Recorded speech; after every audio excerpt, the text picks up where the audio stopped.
애청자 여러분 안녕하십니까? 오늘은 레위기 강의 5번째 시간을 갖습니다.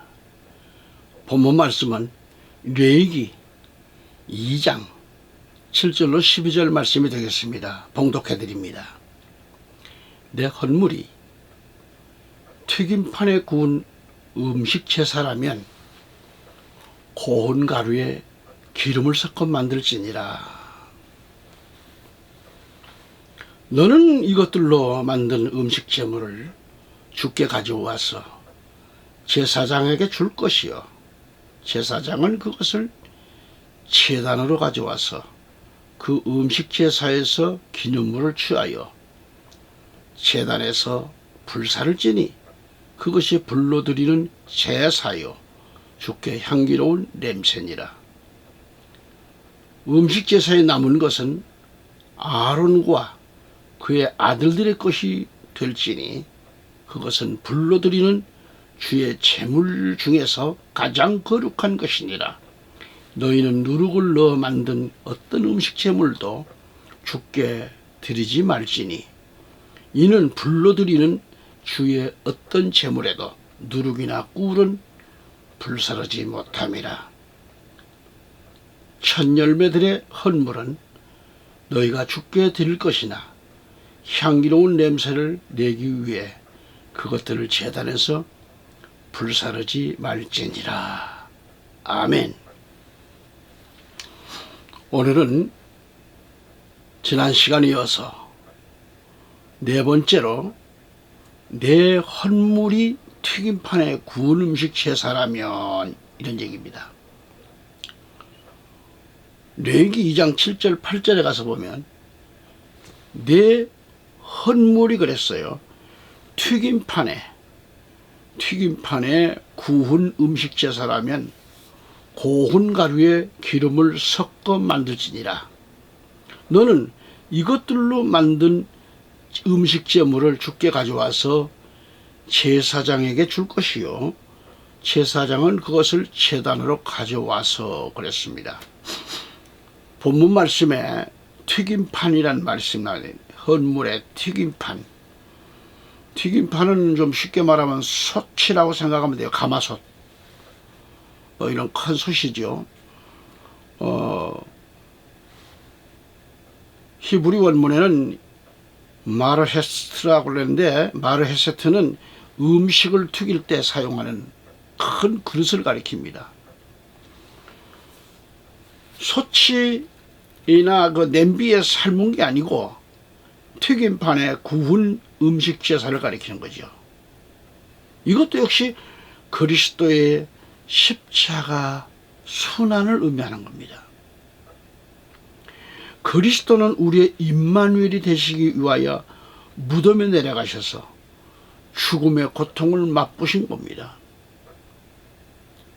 이것은 죄인에 대한 놀라운 하나님 사랑의 확증이고요, 사도 바울의 말과 같이 우리가 아직 죄인 되었을 때에 그리스도께서 우리를 위하여 죽으심으로 그의 사랑을 확증하신 것이라는 것입니다. 로마서 5장 8절의 말씀대로. 그러니까 이 음식 제물이 익어지기까지 튀김판에서 익어지는 고통을 형언하기 어렵습니다. 죽음의 고통을 누가 감히 표현할 수 있겠는가? 빵이 완숙되어 음식에서 제물이 되어서 저 단 위에 오르듯이 그리스도께서도 십자가의 죽음을 통하여 구원을 완성하시고 하나님 보좌에 오르셨습니다. 우리도 음식 제물이 튀김판에서 완숙되어진 것과 같이 그리스도의 죽음의 고난에 동참해야 돼요. 동참함으로 설익은 부분들을 완숙시켜야 된다는 것이죠. 미숙한 것을 완숙시켜야 돼요. 이것이 임마누엘의 완성입니다. 예수님의 무덤 가운데 우리의 옛 사람을 모두 장사 지내야 돼요. 그리고 예수님의 부활과 함께 우리는 새로 거듭나요. 새 생명의 누룩 없는 새 덩어리가 될 때 임마누엘의 생애가 시작된다는 말씀이죠. 아멘. 다섯 번째는 뭐예요? 첫 열매들의 음식 제물을 우리 하나님께 드리려면 어떻게 해야 될까요? 레위기 2장 14절로 16절 가서 읽어보면은 네가 첫 열매들의 음식 제물을 주께 드리려면 불로 말린 곡식의 첫 열매의 푸른 이삭이에요. 푸른 이삭을 음식 제사로 드리되 잘 익은 이삭에서 찌은 곡식이라야 하며 너는 그 위에 기름을 붓고 그 위에 유향을 넣을지니 그것이 음식 제물이니라. 제사장은 그 기념물 곧 그 제물에서 찌은 곡식 조금과 기름 조금을 모든 유향과 함께 불사를 찌니 그것이 주께 하나님께 불러드리는 제사니라. 그렇게 말씀합니다. 자, 여기서 첫 열매를 생각해 봅시다. 첫 열매. 이 첫 열매들의 음식 제사에 대해서, 그럼 첫 열매들의 음식 제물은 뭐예요? 하나님 제일주의의 생활을 뜻합니다. 우리 예수님은 부활의 첫 열매가 되시며 고린도전서 15장 20절에 말씀했듯이 하나님의 독생자이시며 장자이십니다. 요한복음 3장 16절에. 그래서 이스라엘 백성들이 이집트에서 나올 때에 이집트의 장자가 죽는 재앙에서 구출받았기 때문에 모든 만물의 처음 것은 모두 하나님의 것으로 구별하여 하나님께 드리는 것입니다. 모든 만물의 처음 것은 다 하나님의 소유로 구별되어 드렸다고 했는데 출애굽기 23장 19절에 보면 내 땅에서 첫 열매들의 처음 것을 주 너의 하나님의 집에 드릴지니라고 했습니다. 뿐만 아니라 34장 26절에 가보면 내 땅의 첫 열매들의 처음 것은 주 너의 하나님의 집에 가져올지니라 라고 했습니다. 민수기 18장 12절에 가보면 그들이 주께 드리는 그것들의 첫 열매들을 내가 네게 주었느니라 그랬어요. 느헤미야 10장 35절 37절에 가서 보면 모든 만물의 처음 것은 모두 하나님의 것으로 구별되어 드렸다라고 이렇게 말씀하셨듯이 모든 것의 첫 것은 다 하나님의 소유로 구별되었음을 알 수 있습니다. 말씀을 보면 느헤미야 10장 35절 37절까지 보면 또 해마다 우리 토지의 첫 산물들과 모든 나무 중 모든 과실의 첫 열매들을 주의 전으로 가져오게 하였으며 또 율법에 기록된 대로 우리의 아들들과 우리 가축 중에서 처음 난 것과 우리 소떼와 양떼의 첫 태생을 우리 하나님의 전으로 우리 하나님의 전에서 섬기는 제사장들에게 가져가게 하였더라. 또 우리가 우리의 밀 반죽의 첫 열매와 우리의 예물들과 각종 나무의 열매와 포도주와 기름을 제사장들에게 우리 하나님의 전의 방들로 가져오며 그래서 가져가며 방들 하나님의 전에 방이 있어요. 방. 또 우리 땅의 11조를 레위인들에게 주기로 하였으니 이 레위인들로 우리가 경작하는 모든 성읍들에서 11조를 받게 하려 함이라 이렇게 기록되어 있습니다. 위에서 말씀을 보셨듯이 해마다 토지의 첫 산물들 모든 나무 중 모든 과실의 첫 열매들은 이건 우리의 아들들과 우리 가축 중에서 처음 난 것, 소떼와 양떼의 첫 태생을, 또한 밀 반죽의 첫 열매와 우리의 예물들, 각종 나무의 열매와 포도주와 기름을, 그리고 우리가 경작하는 모든 성읍들에서 11조를 다 하나님의 소유이기 때문에 드려야 했습니다. 좀 더 구체적으로 말씀을 드린다고 하면, 첫째로 첫 열매들을 찢는 곡식 제사가 있어요. 첫 열매를 찧어요. 절구통에 넣듯이. 이 첫 열매를 찢는 곡식 제사는 바로 그리스도의, 바로 이 십자가 고난의 이중성을 의미하는 동시에 성도들의 신앙의 연단을 의미하고 있습니다. 첫 이삭을 불에 볶은 다음 또 절구통에 넣어서 찧어야 돼요. 그래야 껍데기가 벗겨지면서 불순물이 몽땅 제거되는 겁니다.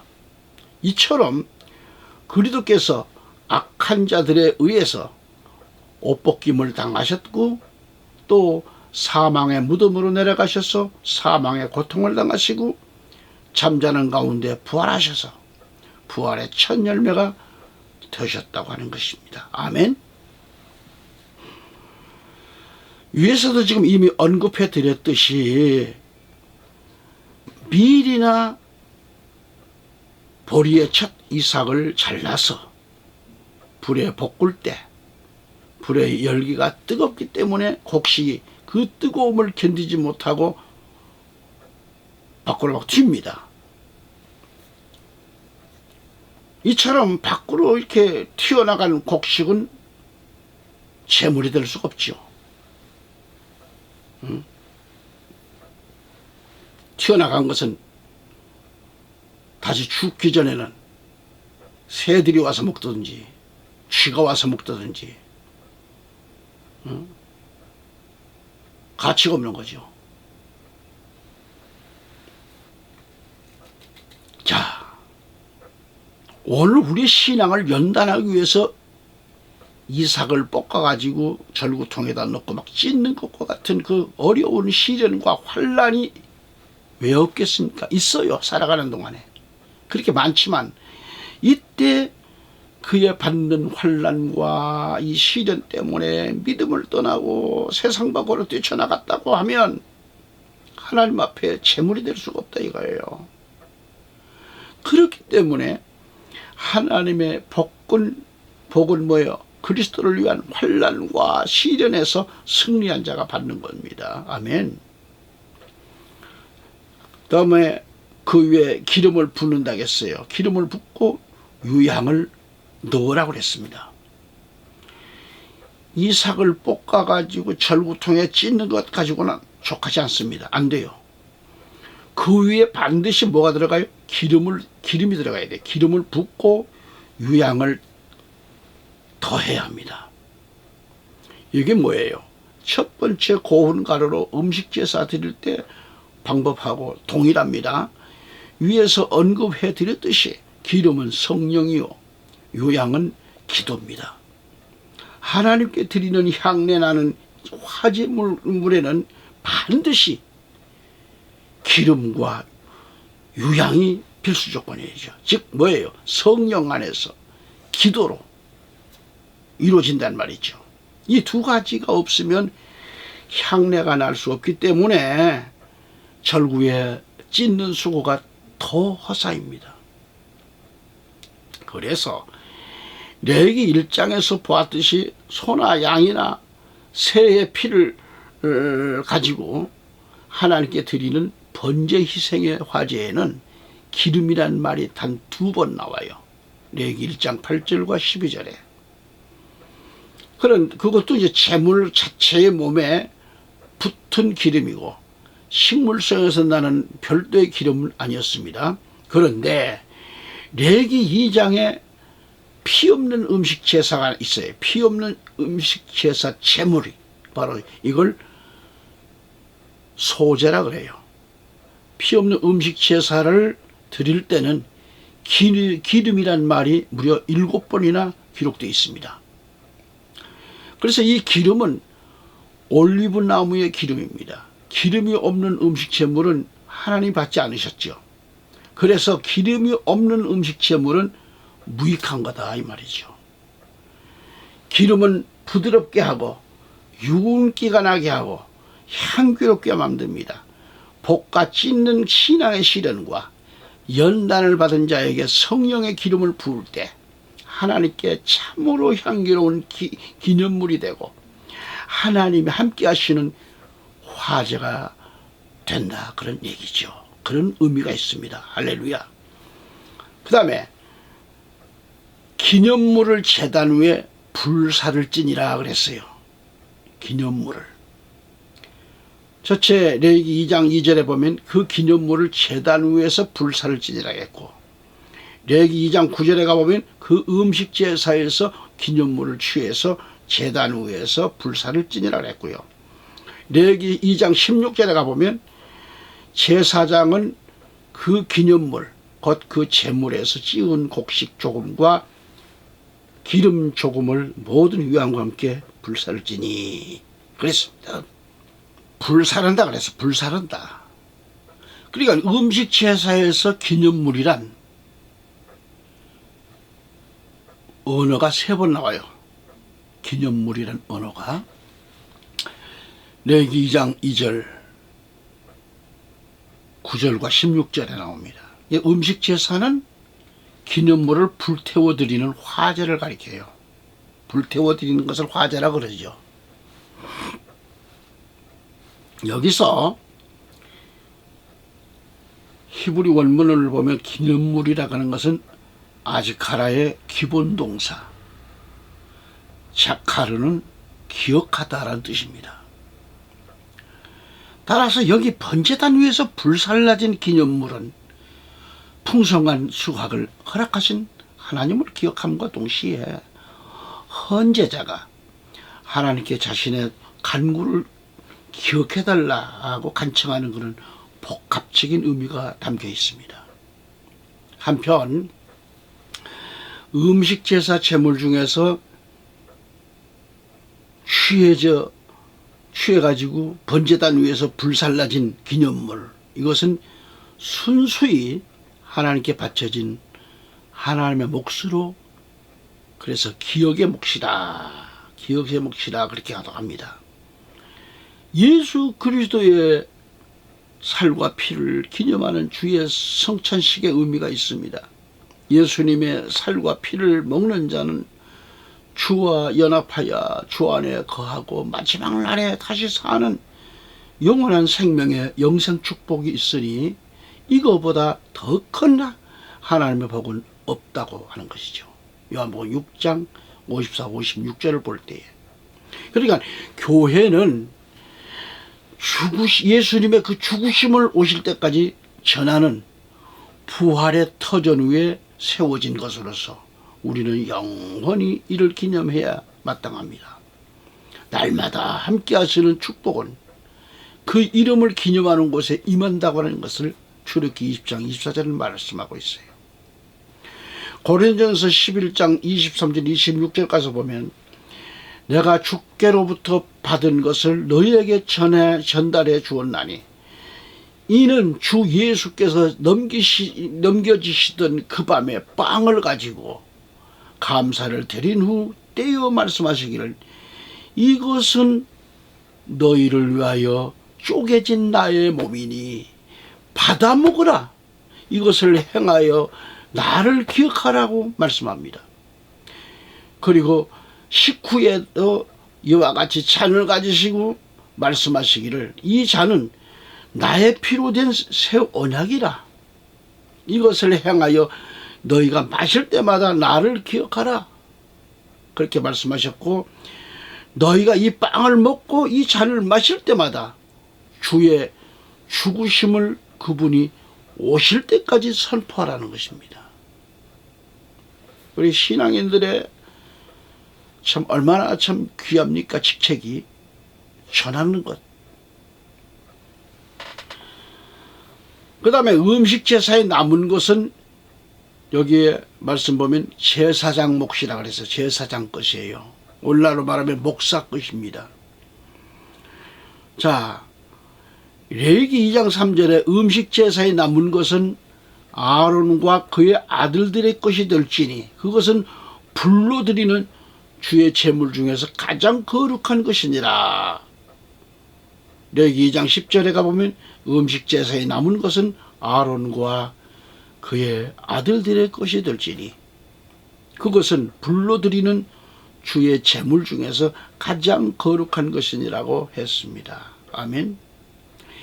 기념물로 취하여 하나님께 드려진 음식 제물 이 외의 제물은 아론과 그 자손들의 몫이 되었습니다. 따라서 이것은 제사장에게 식량을 제공하는 주요 수단이 되기도 했는데 바로 이 제사장들은 반드시 거룩한 곳, 즉 회중의 장막들에서 먹어야 했습니다. 레위기 6장 16절에. 반면 제사장 위임식 때 드려지는 음식 제물은 전부가 하나님의 몫이었기 때문에 이때 드려지는 음식 제물은 완전히 다 소각시켜야 돼요. 불로 태워야 돼요. 레위기 6장 23절에. 한편 영적인 의미에서 오늘 이 시대 우리 크리스찬들이 하나님의 집에서 누릴 수 있는 성령의 은혜, 하나님과 교제할 수 있는 친구의 축복, 생명의 빵이신 그리스도의 말씀, 향유 등 각양의 거룩한 예물을 차지할 수 있는 제사장 반열에 서게 된 것인데 레위기 1장 6절의 말씀대로 진실로 놀라운 축복이 아닐 수 없습니다. 여러분, 예물 중 가장 특별히 가장 거룩한 것은 카다심이라고 하는데 이 말이 적용된 경우는 음식 제사 제물 중 남은 것을 비록 진설병 및 속죄제와 속건제의 고기 등이 있다 이겁니다.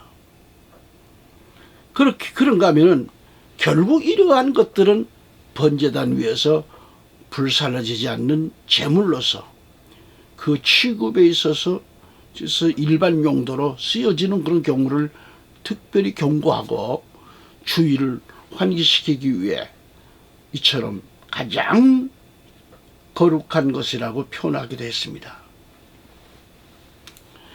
또한 음식 제물에 남은 것은 그리스도의 남은 고난을 의미하는 거예요. 사도 바울은 그리스도의 남은 고난을 그의 몸된 교회를 위하여 그의 육체에 채운다고 했습니다. 골로새서 1장 24절에. 음식을 먹으면 그 음식이 먹는 자에게 살과 피가 되어서 일체가 되는 거예요. 예수 그리스도의 살과 피를 먹는 사람은 그의 생명과 일체가 됩니다.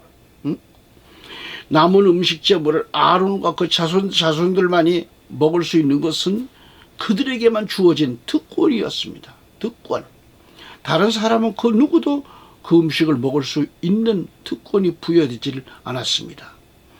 아론과 그의 자손들은 오늘 교육자와 그의 자손들을 의미하는데 그리스도의 남은 고난에 참여하는 특권과 아무에게나 허락되어 있지 않았는데 음식 제물은 곧 예수님의 살과 피를 기념하는 그런 교회에 사역하는 자들에게만이 주어진 특권입니다. 예수님의 고난에 남은 살과 피를 먹는 사람은 그리스도의 생명과 일체되는 영광스러운 축복을 누리게 되는 거죠. 우리는 그와 같은 영광을 받기 위하여 고난도 함께 받아야 한다는 것을 바울은 로마서 8장 17절에서 말씀합니다. 그리고 그리스도의 고난은 다 끝난 것이 아니라 지금도 계속되고 있어요. 그 남은 고난에 참여하는 자만이 그의 영광에 참여하고 그리스도와 함께 복된 생애가 됩니다. 사도 베드로는 간증하기를 자신은 그리스도의 고난의 증인이고 나타날 영광에 참여할 자라고 베드로전서 5장 1절은 말하고 있습니다. 다음으로 음식 제물에 금지된 게 뭘까? 금지된 것은 누룩입니다. 누룩. 오늘 본문 말씀을 보았듯이 누룩은 뭐예요? 누룩. 자, 레위기 2장 11절에 너희는 누룩을 넣어 만든 어떤 음식 제물도 주께 드리지 말아라. 이는 불로 드리는 주의 어떤 제물에도 누룩이나 꿀은 불사르지 못함이라고 했습니다. 그러니까 음식 제사에는 누룩과 꿀을 사용해서는 안 됩니다. 금지되어 있단 말이죠. 이 두 가지를 함께 드릴 경우 음식 제사는 연락되질 않는다 하는 것을 알아야 되고, 이것은 하나님께서 금지하셨기 때문이에요. 그러면 누룩을 넣지 말라. 누룩을 금지한 것은 뭘까요? 누룩은 빵을 부풀게 하는데 사용됐던 거죠. 그런 것을 뭐 베이킹 파우더나 뭐 그런 거겠죠. 누룩은 빵을 부풀게 하는 그 성분으로 그 죄의 부패성을 의미하는 겁니다. 영적으로는 누룩이 가루에 퍼지는 것과 같이 죄라고 하는 것은 인간의 심령을 부패케 만들어요. 그러므로 이것을 제거하지 않으면 안 됩니다. 제거해야 돼요. 예수님께서 제자들에게 바리새인들과 사두개인들의 누룩을 주의하라고 마태복음 16장 6절은 가르치고 있습니다. 그렇게 했을 때 처음에는 제자들이 이게 무슨 말인가? 누룩을 넣은 빵으로만 착각을 했다는 말이죠.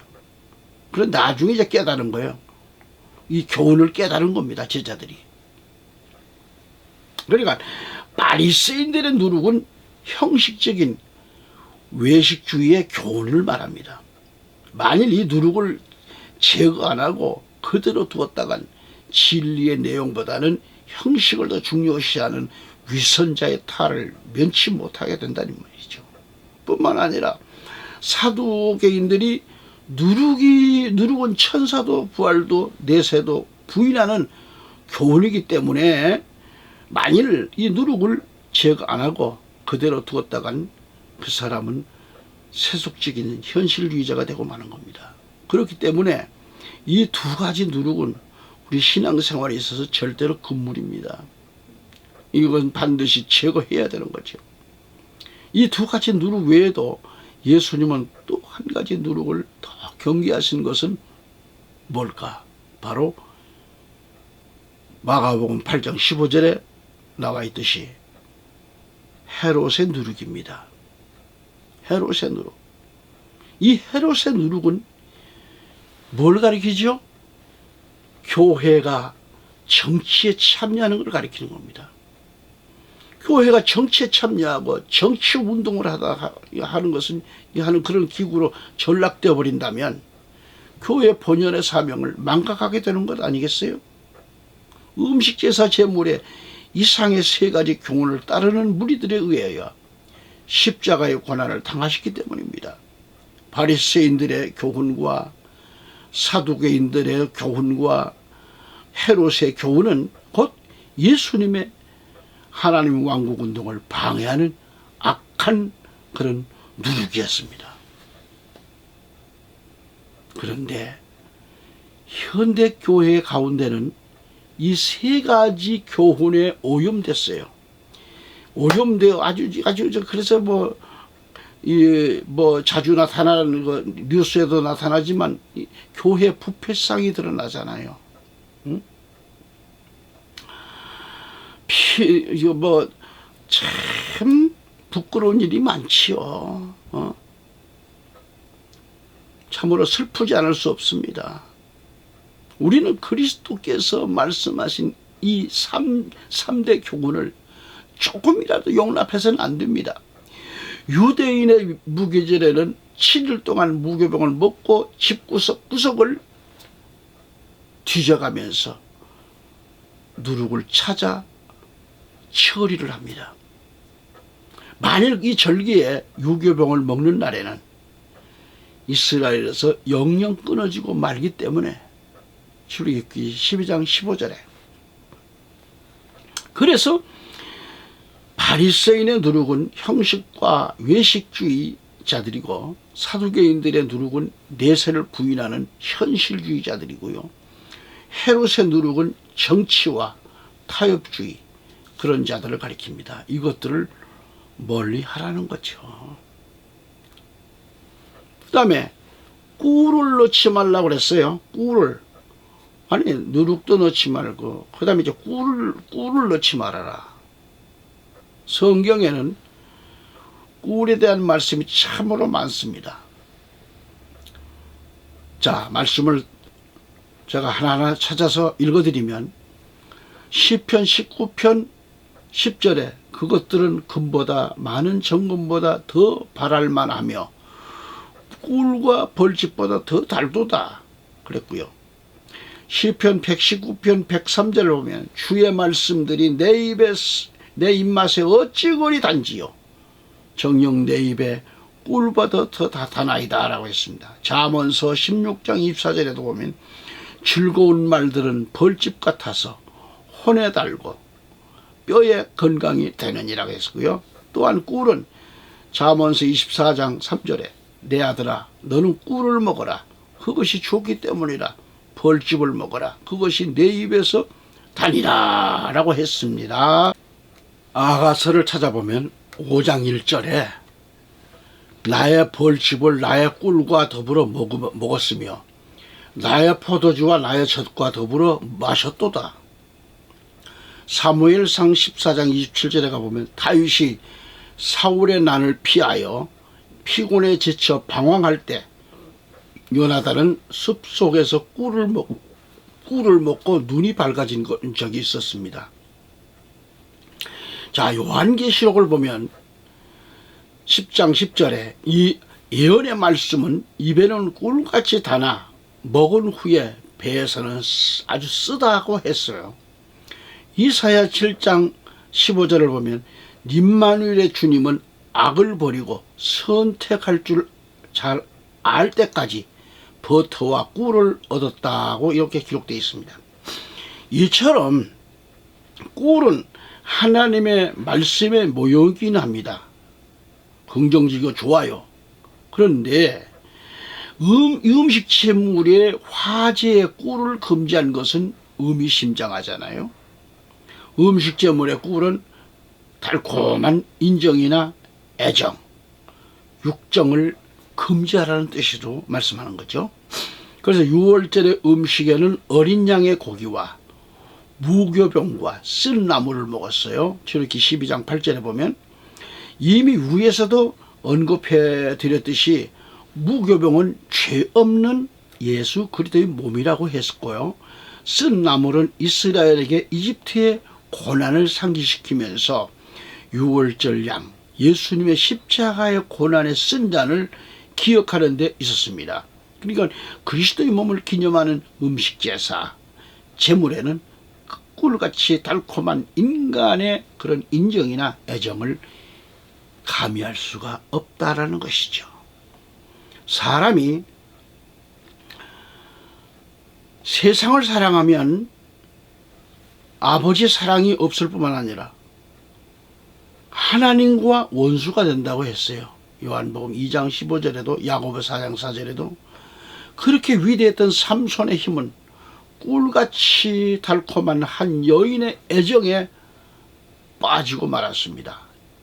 사사기 16장 19절에 우리는 예수님의 임마누의 축복을 위하여 정과 욕을 십자가에 못 박아야 한다는 것을 갈라디아서 5장 24절에 가리키고 있어요. 한편 음식 제사에 꿀을 금지시킨 이유는 이교도들의 제사와 구별하기 위해서 그렇습니다. 이교들의 그 종교의식 가운데는 주신이라는 게 주신, 술주자 귀신 신자지요. 박하스입니다. 천신이라는 게 하늘천자 귀신 신자예요. 또 지신이라는 건 땅 지자하고 귀신 신자를 씁니다. 이런 것들에 제사할 때 꿀을 제물로 드렸다라는 것이죠. 하나님께서는 바로 이교도들의 이러한 제사 의식을 증오하시기 때문에 음식 제사에 꿀을 금지시켰다라는 것을 아시면 되겠어요. 또 이 시간 여기까지 말씀을 드립니다. 다음 시간 여러분 다시 만나기를 원하고 건강하십시오. 감사합니다.